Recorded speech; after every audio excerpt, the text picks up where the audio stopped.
তোরা কি ফতোয়া পাইছিস, কোত্থেকে পাইছিস? আমরা একটা নিয়ে থাকতে পারি না, তোরা দুইটা তিনটা কথা বলিস। আচ্ছা, সে একটা নিয়ে থাকতে পারে না, এটা তার সমস্যা। হয় ধ্বজভঙ্গ, না হলে বউ পিঠায়। হাসিনা কইলেও কাফের, না কইলেও, ইউনুস সাহেব কইলেও কাফের, না কইলেও কাফের। আল্লাহ পাক বলতেছেন, মা কানা মুহাম্মাদুন আবা আহাদিম মির রিজালিকুম ওয়ালাকিন রাসূলুল্লাহ। রাসূল সাল্লাল্লাহু আলাইহি ওয়াসাল্লাম মুহাম্মদ, তিনি কারো কোন পুত্র সন্তানের অর্থাৎ কোন পুরুষের পিতা নন। রাসূলুল্লাহ সাল্লাল্লাহু আলাইহি ওয়াসাল্লামের ঘর থেকে 4টা ছেলে হয়েছিল, 3জন খাদিজা রাদিয়াল্লাহু আনহার ঘর থেকে। এটা আপনারা যেহেতু তালিবুল ইলম, অনেক আলেমরা এখানে উপস্থিত, সবাই জানেন। 3জন হয়েছিল খাদিজা রাদিয়াল্লাহু আনহার ঘর থেকে, একজন মারিয়া কিপ্তিয়ার ঘর থেকে, যার নাম ছিল ইব্রাহিম।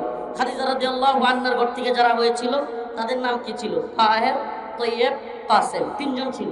তাদের কেউ, কাসেম, তৈয়ব, তাহের, কেউ বড় হয় নাই। এমনকি মারিয়া কিপ্তিয়া, ওনার ঘর থেকে যে ইব্রাহিম আলাইহিস সালাম হয়েছিলেন, তিনি একবারে দুগ্ধ পান করা অবস্থায় মৃত্যুবরণ করেছেন। তাহলে রাসূলুল্লাহ সাল্লাল্লাহু আলাইহি ওয়াসাল্লামের কোনো সন্তান বড় হয় নাই। এটার অনেক মুফাসসিরিন কেরাম হিকমা বলেন যে নবীর ছেলে নবী হয়ে যাওয়া কিংবা পরবর্তীতে আল্লাহ রসুল যে শেষ নবী, এটা যেন বন্ধ হয়ে যায় এবং এরপরে কোনো সন্তান আসলে তাকে নিয়ে যেন ফিতনা তৈরি না হইতে পারে, বিভিন্ন ব্যাখ্যা বিশ্লেষণ করা হয়। কিন্তু রসুল যে শেষ নবী, উনি হাদিসের মধ্যে জানিয়েছেন, আল্লাহ পাক নিজে কোরআনের মধ্যে বলেছেন, ওয়ালাকিন রাসূলুল্লাহ ওয়া খাতামান নাবিয়্যিন, তিনি আমার রসুল, শেষ নবী, তিনিই শেষ নবী। তাহলে রসুলের পরে আর কোনো নবী আসবে না। তাইলে গোলাম আহমদ কাদিয়ানী, আমরা বিস্তারিত লম্বা আলোচনায় যাওয়ার দরকার নেই। মুসলিম এ কথা বিশ্বাস করে, কোরআনে আসছে, আল্লাহ পাক মুমিনের পরিচয় দিচ্ছেন, ক্বালু সামি'না ওয়া আতা'না। যখন মুমিনের কাছে কোনো কোরআনের কথা পেশ করা হয়, তারা কি বলে? সামি'না ওয়া আতা'না, আমি শুনলাম এবং মানলাম। এছাড়া মুমিনের কোনো কথা থাকতে পারে না, মুমিনের কোনো কথা থাকতে পারে না। তাইলে কি বলবে মুমিন? কোরআন যা বলেছে, ক্বালু সামি'না ওয়া আতা'না, কোরআন বলেছে ফানকিহু মা তাবা লাকুম মিনান নিসাই ওয়া মাসনা ওয়া সুলাসা ওয়া রুবা। কোরআন বলছে আল্লাহ পাক একাধিক বিয়েও জায়েজ করেছেন। আমি একটা কারগুজারি শুনাই আপনাদেরকে। আমি পল্টন থানা রিমান্ডে ছিলাম। এই অবস্থায় জাহিদ নামে একজন এসআই হঠাৎ করে শাইখুল হাদিস ইবনে শাইখুল হাদিস আল্লামা মামুনুল হক দামাত বারকাতুহু একাধিক বিয়ে করেছেন, এটা নিয়ে কথা উঠছে। সে আমারে গালিগালাজ শুরু করছে, তোরা কি ফতোয়া পাইছিস, কোত্থেকে পাইছিস? আমরা একটা নিয়ে থাকতে পারি না, তোরা দুইটা তিনটা কথা বলিস। আচ্ছা, সে একটা নিয়ে থাকতে পারে না, এটা তার সমস্যা। হয় ধ্বজভঙ্গ, না হলে বউ পিঠায়। হয় যৌন সমস্যা আছে, না হলে ধরে বউ পিঠায়। সে এমন খেপা খেপছে আমার প্রতি, আমি নাম বলতেছি, পল্টন থানা এসআই জাহিদ। সে এক পর্যায়ে, আমি যখন বলছি ফানকিহু মা তাবা লাকুম মিনান নিসা মাসনা ওয়া সুলাসা ওয়া রুবা, আল্লাহ বলছেন তোমরা 2টা 3টা 4টা পর্যন্ত বিয়ে করতে পারবা, মহিলাদের থেকে যাকে পছন্দ হয়। ওয়াইন খিফতুম আল্লাহ তাআদিলু, যদি তোমরা ওয়াইন খিফতুম, যদি তোমরা ভয় করো, আল্লাহ তাআদিলু, যে তোমরা ইনসাফ করতে পারবা না, তাহলে ফাওয়াহিদা, তাইলে একটা করো। তাইলে আল্লাহর কথা, এই ফতোয়া কে দিয়েছেন? একাধিক বিয়ে করা যাবে, এই ফতোয়া কে দিয়েছেন? ওই লোক, আমি যখন আয়াত কারিমা তিলাওয়াত করছি তখনও আমার হুমকি দিতেছে, বেটা এক তোর ফতোয়াগিরি। আস্তাগফিরুল্লাহ। যদি কোনো ব্যক্তি কোরআনের আয়াত শোনার পরে বলে রাখ তোর ফতোয়াগিরি, তার ঈমান থাকবে? আল্লাহ যেখানে মুফতি, এই ফতোয়ার মুফতিকে, একাধিক বিয়ে করা যাবে, এই ফতোয়ার মুফতিকে। আমি এই ওয়াজটা একাধিক বিয়ের নয়, বরং কথাটা হচ্ছে এটা যে কোরআন যা বলেছে এ ব্যাপারে কিলোকালবিহীন। যদি কেউ বলে আমরা ধর্মান্ধ নই, আমরা মৌলবাদী নই, আমরা এটা নই ওইটা নই, দেখেন এদেশে গণতান্ত্রিক রাজনীতি যারা করে, এদেশে না গোটা পৃথিবীতে, একটা কথা মনে রাখবেন, গণতান্ত্রিক রাজনীতিবিদদের ধর্মীয় মূল্যবোধ, ধর্মীয় চিন্তা ভাবনা, দ্বীনের প্রতি চিন্তা ভাবনা, তার চাইতে অনেক বেশি মাথায় থাকে হলো ক্ষমতার চিন্তা ভাবনা। এটা একটা মাথায় ঢুকান, গণতান্ত্রিক রাজনীতি তথাকথিত এটাতে যারা জড়ায় গেছে, এদের মধ্যে টেন্ডেন্সি এটা থাকে যে আমি কিভাবে ক্ষমতায় যাব। দেখবেন হঠাৎ করে আওয়ামী লীগের প্রতি আমাদের কোনো হুজুরদের দল, ইসলামপন্থী না দল, দেখবেন যে আওয়ামী লীগের প্রতি সিম্পেথি দেখাইতেছে। বুঝতে হবে, বিএনপি বলেন বা বিভিন্ন দল বলেন, যদি আওয়ামী লীগের প্রতি সিম্পেথি দেখায়, আপনি বুঝবেন যে আওয়ামী লীগ নির্বাচনে আসবে না, সেই ভোটটা কোথায় যাবে। তার চিন্তা ভাবনা মাথায় যে ওই ভোটটা যাতে আমাদের পক্ষে আসে, এই জন্য দেখবেন বিভিন্ন ধরনের, আমরা মৌলবাদী না, আমরা ফেসিস্ট না, এই ধরনের কথাবার্তা বলা শুরু হবে। প্রিয় ভাইয়েরা আমার, বন্ধুগণ আমার, আমার বক্তব্য সেটা নয়। বক্তব্য ছিল যে আল্লাহ যা বলেছেন তা মেনে নেওয়া। মুসলিমের নমুনা হলো ক্বালু সামি'না ওয়া আতা'না। আল্লাহ যা বলছেন শুনলাম এবং, আমি কি বুঝাইতে পারতেছি না? আমার সময় খুব কম, সংক্ষিপ্ত সময় দেওয়া যাবে, এই জন্য একেবারে টু দা পয়েন্টে কথাগুলো বলতেছি। এক্ষেত্রে আল্লাহ পাক যেহেতু বলছেন মা কানা মুহাম্মাদুন আবা আহাদিম মির রিজালিকুম ওয়ালাকিন রাসূলুল্লাহ ওয়া খাতামান নাবিয়্যিন, যে তিনি শেষ নবী, ওয়া খাতামান নাবিয়্যিন বলে আল্লাহ পাক শিলমোহর মেরে দিয়েছেন। গোটা পৃথিবীর সবাই মিলেও যদি কাদিয়ানীরে নবী বলে, কাদিয়ানী কি নবী হবে? নবী হবে? একটা কথা আমি একটু কোট করতেছি, একটু মনোযোগ দিয়ে শুনবেন। এই কথাটা একটু শ্রুতের বিপরীত, তো কারো কারো বুঝতে কষ্ট হইতে পারে। এতক্ষণের আলোচনা এই জন্য করছি। আচ্ছা আমাকে বলেন, কাদিয়ানীরা কাফের, এই কথাটা কি রাষ্ট্র বললে কাফের হইব? এই সরকার কি আর কাফের কইব? যে সরকার মদের লাইসেন্স দেয়, যে সরকার পতিতালয়ের লাইসেন্স দেয়, যে সরকার সুদের লাইসেন্স দেয়। আমি মনে কিছু নিবেন না, আমি ছোট মানুষ, কিন্তু আমি ব্যতিক্রম মানুষ। আরে কাদিয়ানীকে কাফের ঘোষণা করলে রাষ্ট্রে থাকতে পারবে, এগো ফতোয়া কই পাইছেন আপনি? চ্যালেঞ্জ করলাম, গোটা পৃথিবীর মুফতি নিয়ে বসেন, গোটা পৃথিবীর ফতোয়া তালাশ করেন। কাদিয়ানীরা হলো জিন্দিক কাফের। শুনেন, ইহুদি, খ্রিস্টান, হিন্দু আসলি যারা কাফের, তারা জিজিয়া দিয়ে মুসলিম রাষ্ট্রে বসবাস করার অধিকার থাকে, কিন্তু যারা জিন্দিক মুরতাদ কাফের, এরা কোনোভাবেই মুসলিমদের ভূমিতে থাকবার মতো অধিকার রাখে না। তা আমাদের কিছু সরলমনা হুজুররা আমি প্রায়ই শুনি কইতে থাকে যে আমাদের সমস্যা নাই, কাদিয়ানীরাও থাকুক, কিন্তু তাদেরকে কাফের ঘোষণা করতে হবে। আরে ভাই, কাফের ঘোষণা করলে রাষ্ট্র তারপরে থাকতে পারবে, এরা কি আসলি কাফের নাকি? মুহাম্মাদে আরবির উম্মত দাবি করে কেউ যদি মুসলমান দাবি করে, জায়গাটা ছোট্ট হয়ে গেছে, চাপাচাপি হবেই। অতএব এই আপনারা কি আমার কথা শুনবেন না ওইদিকে ঝগড়া দেখবেন? আপনার ঝগড়ার প্রতি ইন্টারেস্ট থাকলে ওখানে যান। আমার কথা শুনবেন না ঝগড়া দেখবেন? তাহলে আমার কথা শুনলে ওইদিকে একেবারে সব মইরা সাফ হয়ে যাক, এদিকে থাকবেন। এই হাত তুলেন, লিল্লাহি তাকবীর, লিল্লাহি তাকবীর। এদিকে তাকান। আবারও বলি, আবার কথাটা একটু কোট করবেন খুব ভালোভাবে, শ্রুতের বিপরীত কথা তো। আপনারা দেখবেন হজ্জে নবুয়তের যত সম্মেলন আছে সবগুলো থেকে আহ্বান করা হয় কাদিয়ানীদেরকে কাফের ঘোষণা করতে হবে, রাষ্ট্রীয়ভাবে তাদেরকে নিষিদ্ধ করতে হবে। আমি বলি, আচ্ছা, যেই রাষ্ট্র আপনার রবের বিধান মদের লাইসেন্স দিচ্ছে, এরা আবার কিসের কাদিয়ানীকে কাফের ঘোষণা করবে? যেই রাষ্ট্র আপনার রবের বিধান পতিতালয়, বেশ্যাগিরি, এটার লাইসেন্স দিচ্ছে, এরা, এ ভাই আপনি বলেন, পশ্চিমারা কিংবা ইহুদিরা, পশ্চিম ইহুদি খ্রিস্টান, এই কাদিয়ানীদেরকে মদদ দিচ্ছে কারা? আমাকে বলেন, এই কাদিয়ানীদেরকে মদদ দেয় কারা? আপনারা জানেন কিনা কাদিয়ানীদের হেডকোয়ার্টার কোথায় জানেন? ইংল্যান্ড। মাশাআল্লাহ, কাদিয়ানীদের হেডকোয়ার্টার হলো ইংল্যান্ড, লন্ডনে। এদের অর্থায়ন কোত্থেকে আসে? কাদিয়ানীরা কখন আসলো? মির্জা গোলাম আহমদকে কখন মুসলিমদের বিরুদ্ধে দাঁড় করানো হলো? ইংরেজদের সাথে যখন উলামায়ে দেওবন্দের একেবারে ফাইটিং মুহূর্ত, ইংরেজরা দেখলো আদর্শিকভাবে মুসলমানদেরকে হারানো কোনোভাবে সম্ভবই না। সুবহানাল্লাহ, গোটা পৃথিবী একথা মানতে বাধ্য যে মুসলিমরা যদি আদর্শিকভাবে ঐক্যবদ্ধ থাকে, পৃথিবীর কোনো শক্তি নাই মুসলিমদেরকে হারায়। এটার নমুনা একটু বোঝানোর জন্য বলি, এটার নমুনা দেখায় আফগানিস্তানে। আমাকে বলেন, আফগানের তালেবানদের সৈন্য বেশি ছিল নাকি রাশিয়ার সোভিয়েত ইউনিয়নের সৈন্য বেশি ছিল? সোভিয়েত পরাজিত হয়েছে নাকি আফগান তালেবানরা পরাজিত হয়েছে? হ্যাঁ, সোভিয়েত এমন একটা ইউনিয়ন ছিল যার ব্যাপারে বলা হতো সোভিয়েতের সূর্য অস্ত যায় না।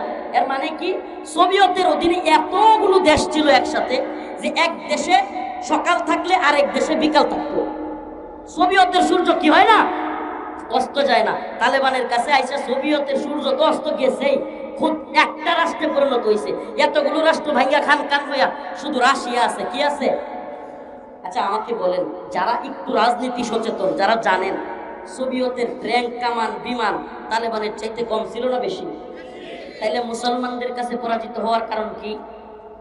সুবহানাল্লাহ, সুবহানাল্লাহ। ইসবিরু ওয়াসাবিরু ওয়ারাবিতু। আরে মুসলমানদের রব বলেছেন মুসলমানরা হলো সবরের প্রতিযোগিতাকারী। সুবহানাল্লাহ।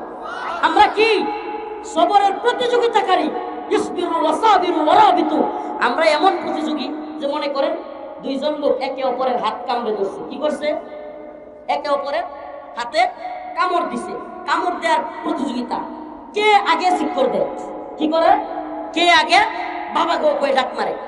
এখন মুমিন আর কাফের যদি এক লোকে ইয়া দেয়, ধৈর্য গুণ ইমানি পাওয়ার সবকিছু মুমিনের কম না বেশি? এই কারণে তালেবান বারবার জিতছে।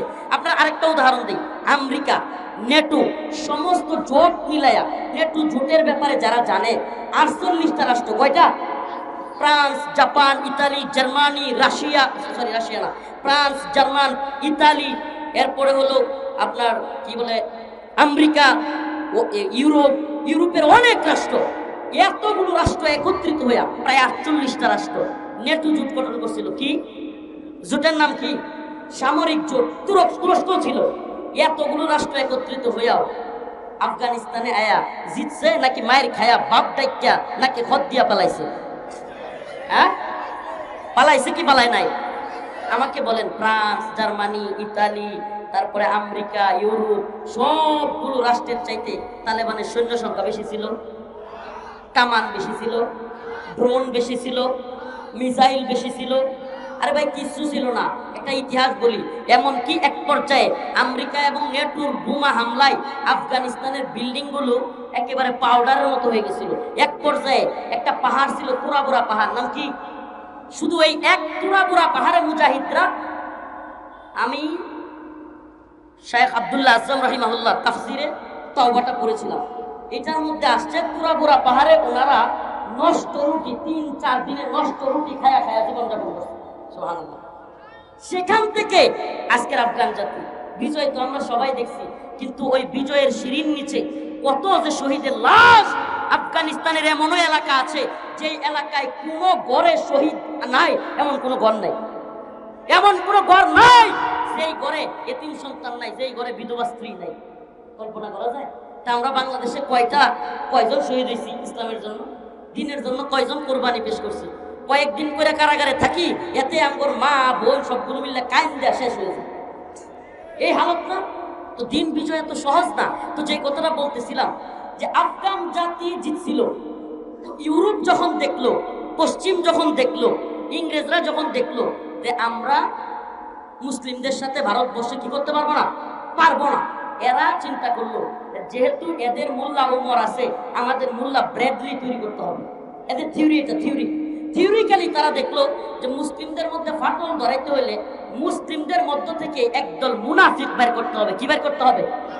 এই মুনাফিকের নাম হলো মির্জা গোলাম আহমদ কাদিয়ানী। এবং একে প্ল্যান করে ইংরেজরা। আপনি অবাক হবেন, এখনো আপনারা যে সমস্ত পণ্য দেখেন না, আরাফেল বলেন কিংবা প্রাণ কোম্পানি বলেন, এই সমস্ত কোম্পানিগুলোকে প্রচার প্রসার কিংবা হাইলাইট করা, টাকা পয়সা সবকিছু দিয়ে এগুলো সব করে হলো ইংরেজরা। এবং যত পারা যায় প্রমোট করে। একটা পর্যায়ে কাদিয়ানীদেরকে প্রমোট করতে করতে এমন জায়গায় নিয়ে গেছে যে কাদিয়ানীদের একটা অনুসারী গ্রুপ থাকবে। আপনি কি জানেন আমরা নতুন করে আরেক দলকে নিয়ে শুরু করছি? এতদিন ইস্তিমায় বাধা দিতে দিতে আমরা ক্লান্ত হয়ে গেছি, অথচ এই কিছুদিন আগে কাদিয়ানীরা পঞ্চগড়ে ইস্তেমা করছে। এটা খবর কারো কাছে আছে? অনেকে জানেই না কাদিয়ানীরা ইস্তেমা করছে। কাদিয়ানীরা পঞ্চগড়ে ইস্তেমা করছে, আমরা বলতেই পারি না। ইস্তেমা করছি, ইস্তেমা কাদিয়ানীদের। তো প্রিয় ভাইরা আমার, বন্ধুগণ আমার, আমি যে বক্তব্যটা আজকে রাখতে চাচ্ছি, এই কথাটা শুধু কোটটা মনে রাখবেন। আমার কথা হলো, যে ইংরেজরা কাদিয়ানীকে প্রমোট করেছে, কাদিয়ানীকে এখনো পৃষ্ঠপোষকতা করতেছে, আমাদের যেই সরকারি আসুক, এই সরকারগুলো ইউরোপ, আমেরিকা কিংবা ভারতের কথা ছাড়া চলে? আমরা বলেন, একটু রাজনীতিও যারা বুঝে, পোলাপান হয় যে স্কুল কলেজের এই প্রতিযোগিতা হয় না, বিতর্ক প্রতিযোগিতা, এই 10-12 বছরের পোলাপানেও জানে বাংলাদেশে যে গভর্নমেন্টই থাকুক, আমরা যত মাদ্রাসার ছাত্র হাসিনারে পতন ঘটাইতে গিয়ে শহীদ হয়ে যায়, যত স্কুলের ছাত্রই শহীদ হয়ে যায়, কিন্তু এই সরকারগুলো আমেরিকার ইউরোপের কথা ছাড়া উঠতেও না বসতেও না। এটা হলো বাস্তবতা, বুঝতে হবে। আমরা যতই আন্দোলন করি, যতই শহীদ হই, এদেরকে ক্ষমতায় যেটারাই আনবেন, দিন শেষে দেখবেন এরা হয় আমেরিকার কথা শুনতেছে, নাহলে ভারতের কথা শুনতেছে। বাংলাদেশের মানুষের কথা শুনতে এদের ভালো লাগে না। এদের অন্তরে, এদের সাবকনশাস মাইন্ডে, অবচেতন মনে এরা গোলাম। এদের অন্তরের মধ্যে গোলামির জিনজির। এরা হয় কেউ ভারতের গোলাম, কেউ আমেরিকার গোলাম, কেউ লন্ডনের গোলাম, কোনো না কোনো জায়গার গোলাম। হাকিকতটা আমরা কার গোলাম? কথা বলেন, আমরা কার গোলাম? আমি ঘোষণা করলাম, পৃথিবীর কেউ বলার দরকার নাই, আমার কোরআন বলছে কাদিয়ানি কাফের। রাষ্ট্র কি এর ঘোষণা করবে? রাষ্ট্র ঘোষণা করুক, রাষ্ট্র ঘোষণা করুক বা না করুক, কাদিয়ানিরা কাফের। এই কথা সত্য না মিথ্যা? এ রাষ্ট্র কেন পুরো পৃথিবী একসাথে বইলা কাদিয়ানিদেরকে মুসলমান বললো, গোলাম আহমদ কাদিয়ানিরা নবী বললে সে কি পুরো নবী হয়ে গেছে? কথা বলেন নাই? ওলামায়ে কেরামের সামনে আমি প্রশ্নটা রাখলাম যে আমরা দাবির ক্ষেত্রে এটা মাথায় রাখতে হবে, জিন্দিক মুরতাদ কাফের, যেগুলো কাফেরদের অনেক ধরন আছে। আসলি কাফের মুরতাদ জিন্দিক কাফের এক না। জিন্দিকদের শাস্তি মৃত্যুদণ্ড। জিন্দিকের শাস্তি কি আমারে বলেন? সাধারণ হিন্দু, সাধারণ ইহুদি, খ্রিস্টান, এদের শাস্তি কি মৃত্যুদণ্ড? এরা জিজিয়া দিবে, নতজাম হয়ে রাষ্ট্রে বসবাস করবে জিজিয়া চুক্তির মাধ্যমে। আমাকে বলেন কোরআন সুন্নাহ থেকে পারলে একটা দলিল দেখান কি বলে মুরতাদ এবং জিন্দিকরা জিজিয়া দিয়ে বসবাস করতে পারবে? একটা দলিল দেখান, একটা দলিল দেখান। পারবেন না, কথা দিলাম পারবেন না। মুরতাদ এবং জিন্দিক কাফের, রাষ্ট্রে জিজিয়া দিয়ে বসবাসের কোনো বিধান নাই। হয় সে তওবা করবে, না হলে তারা কতল করা হবে। দুইটা একটা শাস্তি, একটাই, বিকল্প কোনো সুরত নাই। অতএব যারা মদের লাইসেন্স দিল, যারা রাষ্ট্রে প্রতিদানের লাইসেন্স দিল, যারা সুদের ব্যাংকগুলো খুললো, এই সুদের ব্যাংক খোলা, সুদের কার্যক্রম চালু করা, এটা আল্লাহর বিরুদ্ধে যুদ্ধ। এটা কি আমার কথা না আল্লাহর কথা? তো যেই রাষ্ট্র আমার আপনার আল্লাহর বিরুদ্ধে যুদ্ধ ঘোষণা করছে, সেই রাষ্ট্রে তারা কি ঘোষণা করলো না করলো এটা কিছু যায় আসে? পারলে কাদিয়ানিগুলোর সাইজ করে আমরাই দিব, এরপরে আমরা প্রয়োজনে জেল করব। কথা কয় না? সবগুলোর ঠ্যাং ভাঙ্গে দিয়া রাষ্ট্রের লেগে বই থেকে লাভ নাই। কাদিয়ানিরে যেখানে পাওয়া যাবে পিড়ায় সাইজ করে দিতে হবে, এদেরকে পঙ্গু করে দিতে হবে, সাইজটা করে দিতে হবে। এরপরে যদি মামলা হয়, হামলা হয়, হাসিনাও দিছে, এরাও দিব, সমস্যা নাই। আমরা তো আল্লাহর জন্য কাজ করি না, এই সরকারের লেগে। কনসেপ্ট ক্লিয়ার করতে হবে। যদি মনে করেন যে হাসিনা তো গেছে, এখন আমি সরকারে তুলে সেলফি তুলি, তাহলে কয়েকদিন পরে আবার মাথা ঢুকাবেন আর হইলো টেনশন করবেন। আমাদের এত টেনশনও নাই, আমরা জানি এরা কেউ ইসলামপন্থী না। এই কথা মাথায় রাখেন, এরা কেউ ইসলামপন্থী না। এরা প্রত্যেকটাই এই দল ওই দল, যেই দলই বলেন, কেউ আমেরিকার এজেন্ট, কেউ ভারতের এজেন্ট। এজেন্ট না হইয়া বাংলাদেশের ক্ষমতায় আসতে পারে না। কারণ কি? আমরা স্বাধীন না। কত কথাই বলে আমরা স্বাধীন না। আমরা যদি মানসিকভাবে স্বাধীন হইতে পারবো যে আমরা বিদেশিদের কথায় চলবো না, আমাদের স্বাধীন স্বকীয়তা আছে, যেটা আফগান জাতির। ভাই, ইতিহাস সাক্ষী, ইংরেজরা শাসন করছে ভারতবর্ষ, এরপরে মঙ্গোলীয়রা, তাতাররা শাসন করছে, কিন্তু আফগান জাতিকে কেউ কোনোদিন শাসন করতে পারে না। এইটারে কয় স্বাধীনতা, এইটারে কয় স্বাধীনতা। আমি স্বাধীন, আমি মুসলমান, আমি পরাধীন নই। আখি আনতা হুররুন ওয়া আসসুদুদ। আমি জেলে থাকতে পারি কিন্তু আমি স্বাধীন। আমি জেলে থাকলেও কার গোলাম? কথা বলে না, কার গোলাম? রিমান্ডে গেলেও কার গোলাম? ফাঁসির কাস্টে ঝুললেও কার গোলাম? আর এরা ক্ষমতায় থাইকেও, প্রধানমন্ত্রী হইয়াও, বিভিন্ন উপদেষ্টা হইয়াও, এরা কেউ ভারতের গোলাম, কেউ আমেরিকার গোলাম। তাইলে কে কে স্বাধীন?